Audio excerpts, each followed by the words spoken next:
The first bones of Archaeoceratops were unearthed in the mid-1990s in the Ximenbao group in the Gansu province of northwestern China. The discovery was made by a team of Chinese paleontologists led by Professor Yu Hailu. The fossils were remarkably well preserved, with partial skulls, jaws, vertebrae, and limb bones. Two species were later described, Archaeoceratops oshimi and Archaeoceratops eugensiensis. These fossils were critical for one reason. They filled a gap in our understanding of ceratopsian evolution. Unlike later horned dinosaurs that lived in North America during the late Cretaceous, Archaeoceratops lived during the early Cretaceous, approximately 125 million years ago. This made it a basal or primitive member of the group, helping scientists map the evolutionary path from small, bipedal plant eaters to the massive, quadrupedal horned giants. Archaeoceratops was small, about 1.3 meters 4 feet, in length, roughly the size of a large turkey. It weighed around 20 to 30 kilograms. It moved primarily on two legs, although it may have occasionally dropped to all fours. Its head was large in proportion to its body, dominated by a parrot-like beak ideal for cropping vegetation. Unlike later ceratopsians, Archaeoceratops lacked horns above its eyes or on its nose. Instead, it had a short, narrow frill extending from the back of the skull. This frill was likely not used for defense, but may have played a role in species recognition or sexual display. The limbs were built for agility. Its forelimbs were shorter and not as robust, suggesting bipedal movement was the norm. Its hind limbs were muscular and well-developed, indicating it could move quickly to escape predators. Internally, its anatomy supported a herbivorous diet. It had sharp, shearing teeth arranged in rows, perfect for slicing through fibrous plants. It also likely had a large digestive tract to ferment tough vegetation. The early Cretaceous landscape of what is now China was dramatically different. The region was a rich, semi-arid floodplain dotted with seasonal rivers, wetlands, and forests. The climate fluctuated between dry and rainy seasons. Dinosaurs thrived alongside pterosaurs, early birds, primitive mammals, and flowering plants, which had just begun to appear. Archaeoceratops shared its ecosystem with several other dinosaurs, including the feathered predator Dino, a distant cousin to Tyrannosaurus, as well as other early ceratopsians like Psittacosaurus. This diverse environment offered both opportunity and danger.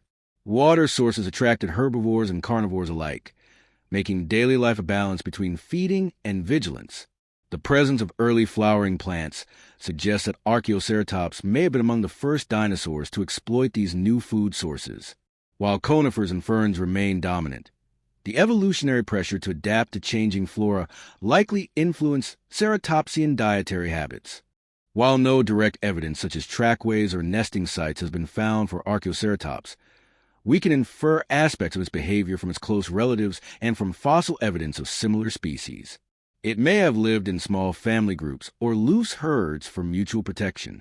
Herding would have allowed adults to protect the young, much like modern-day herbivores such as wildebeest or deer. Its keen eyesight and high-set eyes allowed it to remain alert for danger while feeding.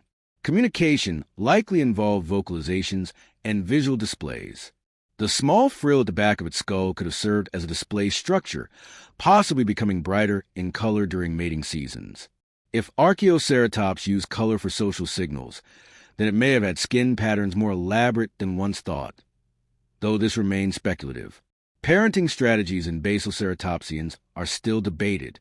If it shared behavior with Psittacosaurus, which is known to have cared for its young, then Archaeoceratops may also have shown some form of parental investment. Despite its agility, Archaeoceratops lived in a dangerous world. Predators such as Microraptor, a small but deadly feathered theropod, and Dino pose constant threats, especially to the young and the old. To survive, Archaeoceratops likely relied on speed, camouflage, and group coordination. Its small size made it a nimble runner, and its dull-colored skin may have helped it blend into its surroundings. When threatened, the group may have scattered in different directions to confuse a predator. Interestingly, its center of gravity and limb proportions indicate a high level of maneuverability. It could dart quickly between trees or across rocky terrain, making it a difficult target for larger predators. Despite its agility, Archaeoceratops lived in a dangerous world. Predators such as Microraptor, a small but deadly feathered theropod, and Dilong pose constant threats, especially to the young and the old. To survive, Archaeoceratops likely relied on speed, camouflage, and group coordination.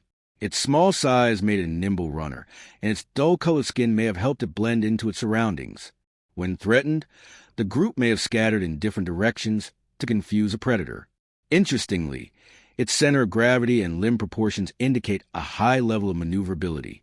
It could dart quickly between trees or across rocky terrain, making it a difficult target for larger predators. Fossils of Archaeoceratops are relatively rare, but exceptionally valuable. The preserved skulls offer insights into the shape and function of the beak and frill. The limb bones provide data on posture, gait, and mobility. These fossils are primarily housed in Chinese research institutions and continue to be studied for clues about early ceratopsian life. In recent years, digital reconstruction and 3D modeling have allowed scientists to simulate how Archaeoceratops may have moved, fed, and even vocalized. CT scans of skull cavities suggest it had a well-developed inner ear and decent hearing, which may have helped in social communication or detecting predators. Like many early Cretaceous dinosaurs, Archaeoceratops disappeared long before the infamous asteroid impact that ended the age of dinosaurs. Its extinction was likely due to environmental shifts, habitat loss, or competition with other herbivores. As flowering plants spread and ecosystems change, the specialized traits of later ceratopsians may have outcompete their more primitive cousins. Archaeoceratops, once a pioneer, faded from the fossil record as its evolutionary descendants rose to dominance.